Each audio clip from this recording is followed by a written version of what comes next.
I want to talk for a little bit about the difference between a first style question and a best style question. So a first style question are things that are looking for ordering, and then a best style question is something that's looking for a prioritization. Now, how do you know when you're getting a first style question? Well, they're going to say, what is the initial thing you would do? Or they might say, what's the next thing you would do? Or the first thing, or the following thing. These are ordering style questions. And on the NCLEX, you're typically going to see them either as a multiple choice question, or you could see them as a drag and drop style question, where you drag the options into a box and then put them in order.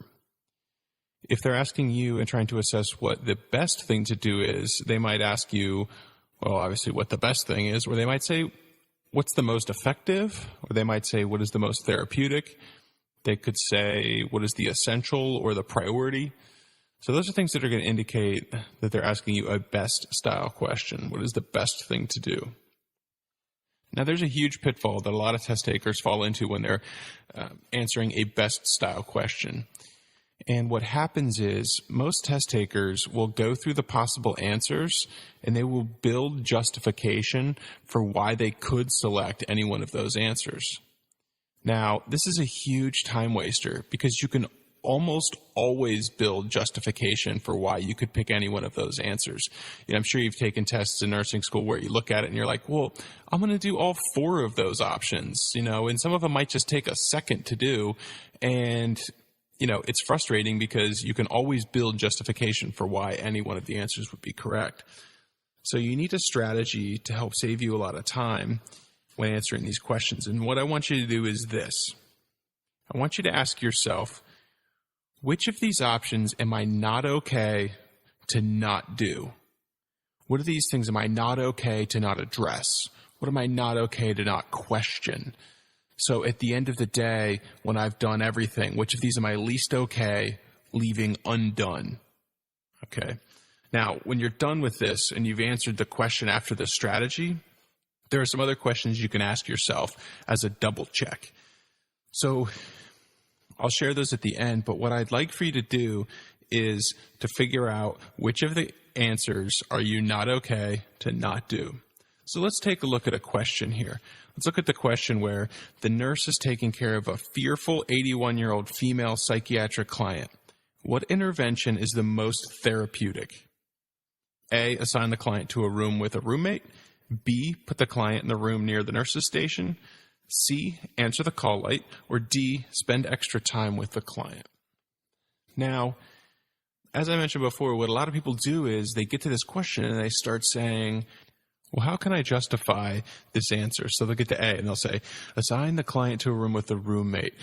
Okay, that makes sense. Like if they're fearful, then they'll have someone with them who might be able to comfort them. And then, wait, what if the client is crazier than they are and is, totally manic and hearing voices and shouting out and makes my client even more fearful?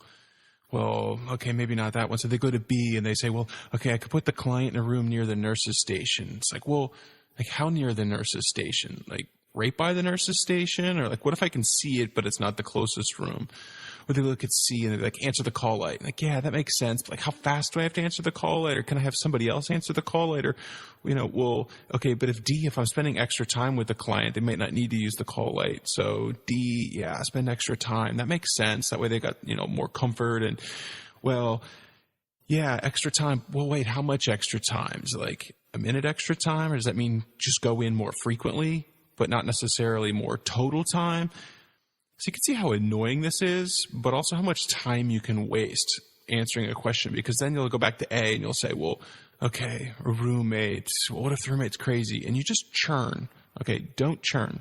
Stop and ask yourself, what of these am I not okay to not address? Okay, how do I feel about not giving them a roommate? And then I want you to think about, how do I feel about not putting the client in a room near the nurse's station? Or how do I feel about not answering the call light or not spending extra time with them? So then I want you to take the two options, A and B, and compare them to each other. And I want you to say, if I assign the client a roommate, am I okay not putting them near the nurse's station? Or if I say, if I put them near the nurse's station, am I okay not assigning them a roommate? Because see, what happens is if you start to just build justification, you're going to say, well, a roommate, yeah, that might be good. That'll have someone to keep them company and they'll have someone to talk to. And if they get fearful, the other person can talk them out of it. But then, well, wait, what if that other person or that other roommate, is, totally out there and, totally disoriented and talking crazy and, has no idea what's going on, totally altered mental status, and now my client gets more fearful. So you can see how you could start to churn answer by answer by answer by answer and waste a ton of time.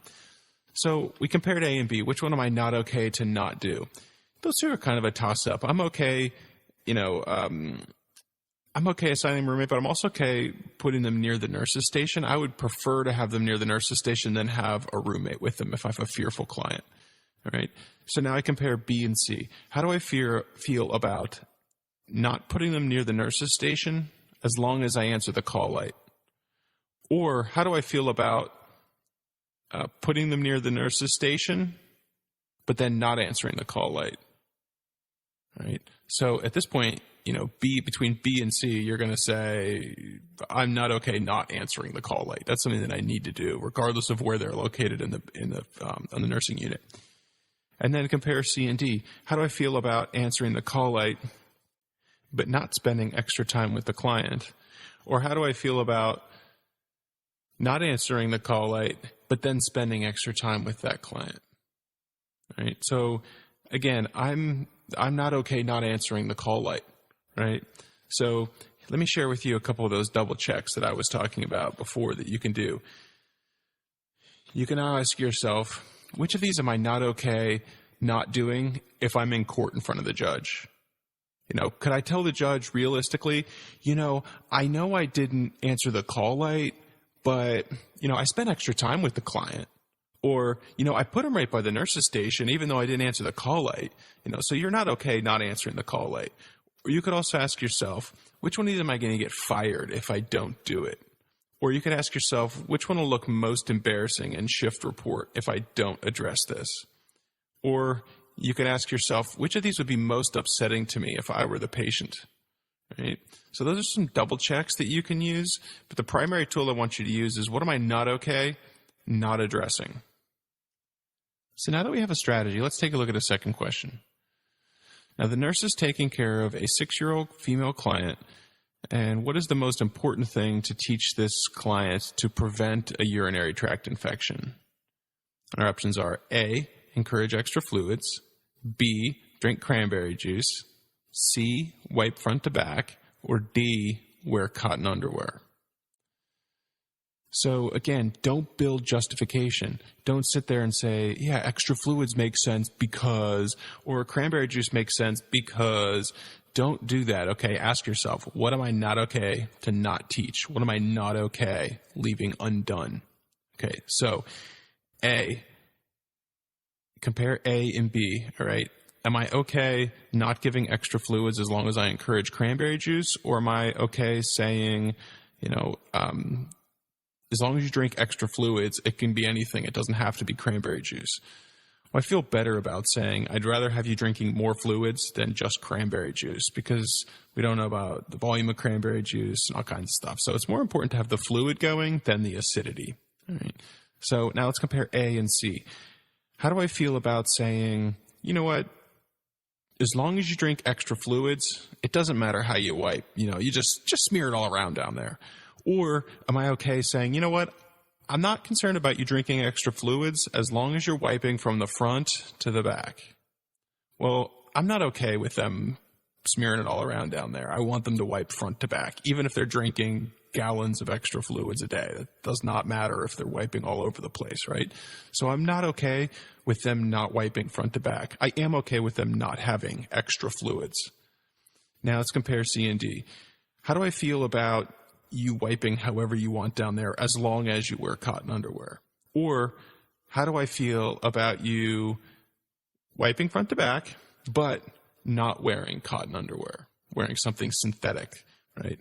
Well, again, just because you've worn cotton underwear is not enough reason to be able for you to say you can wipe all over the place down there. So wiping front to back is something that I am not okay to not teach this client. right? Now, you can see if you'd used your old strategy of building justification for why any one of these is correct, you would have said, encourage extra fluids. Well, okay, that makes sense. Keep everything flowing and make sure we got, everything getting flushed out down there. Well, how much extra fluid? Is that like a cup or a sip or like a gallon? But like 2 gallons would be dangerous for a 6-year-old as extra fluid. So how much? We'll drink cranberry juice. Okay, that makes sense. Increases the acidity, makes it, less hospitable for bacteria and stuff to grow down there.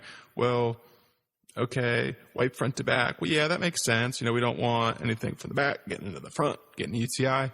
Wear cotton underwear. It's like, okay, well, kids don't pick out their own clothes. Is this something we should teach to the parent, or how does this work? Because the kids aren't buying the clothes. So again, don't build justification. You can see how annoying it is when I do it. It should be just as annoying to yourself when you do it. Okay, so ask yourself, what am I not okay to not address? What am I not okay leaving undone? Right? So again, this kid shows up with a UTI in the hospital a week later, and you got to explain to your boss why they're back here. And your boss says, well, what did you teach them? And I say, well, I know I didn't teach them to wipe front to back, but, I told them that they should wear cotton underwear. Like, no, that sounds silly, right, when I say it. So it's a sound just as silly in your own head. Use those double checks. Which one of these am I going to have difficulty explaining to the judge or to my boss or in shift report if I didn't share it with the client? What's going to look most embarrassing? Those are just some double checks. Right? Let's go to another question. Nurse enters a client room and notices that their chest tube has fallen out. What is the most important intervention? Now notice, this asks, what is the most important intervention? But you could change one word and it changed the entire meaning of this question and change the answer entirely as well. And that one word could switch from most important, and you could just say, what's the first thing that the person should do? All right? And that's totally changing it from a best style question to a first style question. Right? So if we made this, just imagine, if you will, that this is a first style question. We'll change it. Say, what's the first thing you should do? Well, we're ordering things, right? And so now we know that when a chest tube comes out of a patient's chest, that it's no longer maintaining that negative pressure inside that thoracic cavity of our patient, right? So now the lung may collapse if air gets in through that opening where the chest tube went into that pleural space. So first thing we would do is we throw a glove on and we put our hand against that client's chest where the chest tube was previously inserted. Stops air from going in. The second thing we're going to do is, most likely we're going to push the call bell and have someone bring us some Vaseline gauze into the room. But that way we can throw the gauze on there underneath our hand, stops the air leak, and then put a dry sterile dressing on top, and then we'll tape 3 sides of the dressing. Now, let's take a little diversion here real quick. What we're trying to do with this is stop air from going to the pleural space. If a client has a chest tube, go ahead and grab, at the beginning of your shift, grab some Vaseline gauze and some dry gauze and a roll of tape, and just leave it in that client's room. Just as if you'd have an extra trach kit in a room for a patient who was trached, have something in the room so that if this chest tube does come out for whatever reason, that you can immediately occlude that opening in the client's chest. So now, that little tip aside, let's look at this question, how it's written. It's written and says, what's the most important intervention? And that's different than the first thing, right? The first thing we would do is cover the site with a gloved hand. But what's the most important thing? Okay, so A, apply a dry sterile dressing. All right. If I compared that to B, apply Vaseline gauze. Well, okay, if I apply Vaseline gauze, but I don't apply a sterile dressing, how do I feel about that? It's like, well, okay, that makes sense. But how do I feel about applying a dry sterile dressing but no Vaseline gauze? Well, the dry sterile dressing isn't going to stop the air from going in. It's not going to stick to the client. It's just going to fall off. And then, so that doesn't make sense. So B's winning so far. So let's compare B and C. Tape 3 sides of the dressing compared to apply Vaseline gauze. Well, how do I feel about applying Vaseline gauze but not taping 3 sides of the dressing? Well, or how do I feel about taping 3 sides of the dressing, but not applying Vaseline gauze. Well, there's no dressing there, right? So that doesn't make sense. We'd have to apply the Vaseline gauze. So now B still in lead. So we say B compared to D. Well, if I cover the site with a gloved hand, but I don't apply the Vaseline gauze, I'm just going to sit there forever, right? If that's the only thing I do is put my gloved hand over there, that doesn't make sense. So if the only thing I did was apply Vaseline gauze, I've included that airway, and that's the best thing to do. Right? It's the most important intervention. So that's how I want you to think about this. What am I not doing? Okay.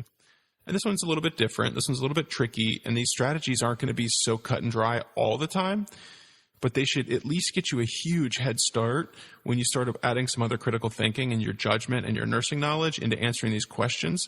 This is a strategy that's super helpful. Okay, so one more question.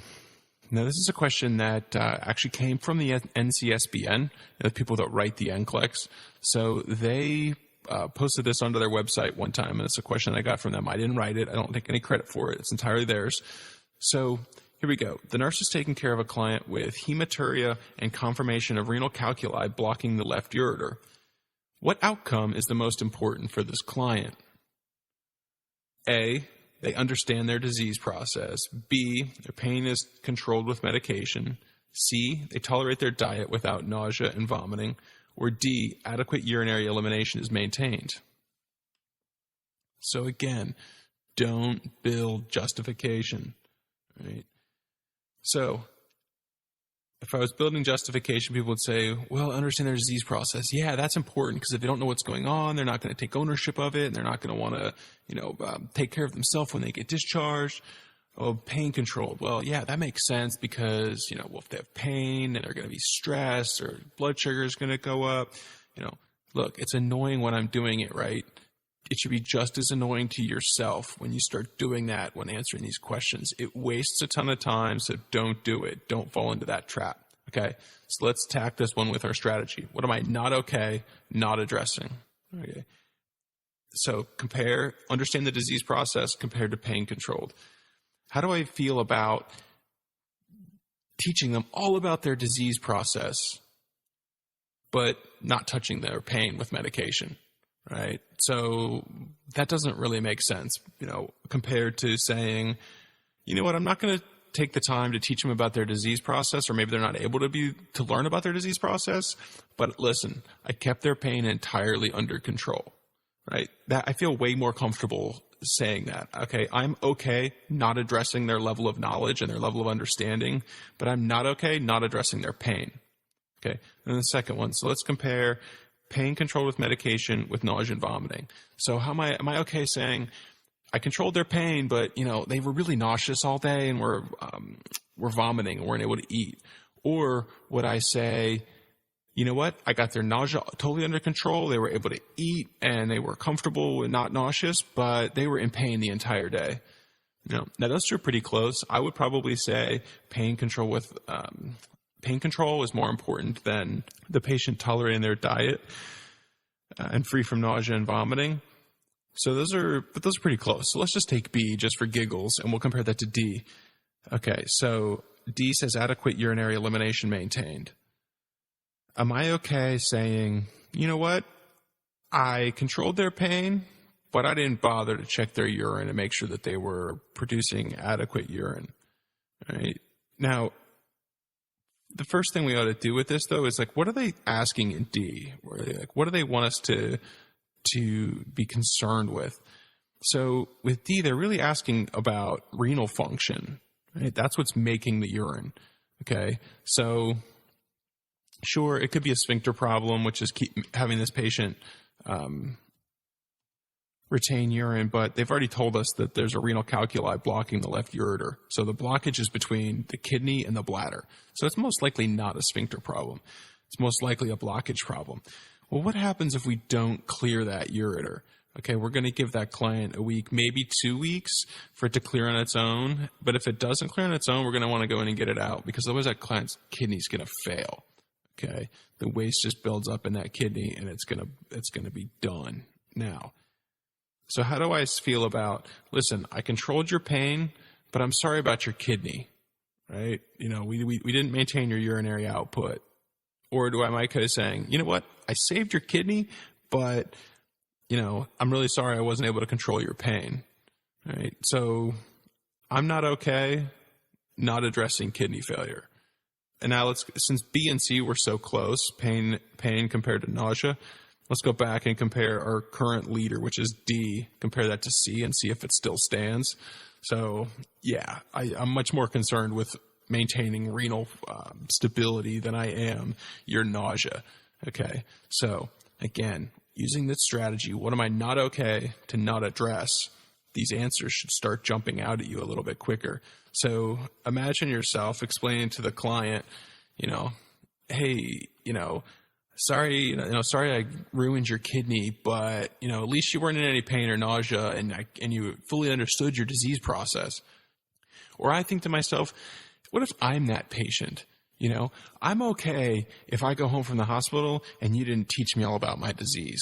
I'd be a little upset about having been in pain the whole time. I'll get over that. I would be a little upset about being nauseous. It's not fun. Okay. But I am not okay going home from the hospital after you've been my nurse and I have one fewer kidney. That's not okay. All right. So ask yourself, what are you not okay not addressing? So in summary of the answering first versus best style questions, here's the big takeaways. Don't build justification for why any one of the answers could be correct. It wastes a ton of time. You saw how annoying it was when I did it. It should be just as annoying to you when you do it yourself. Don't build justification. All right. Ask yourself, what am I not okay, not addressing?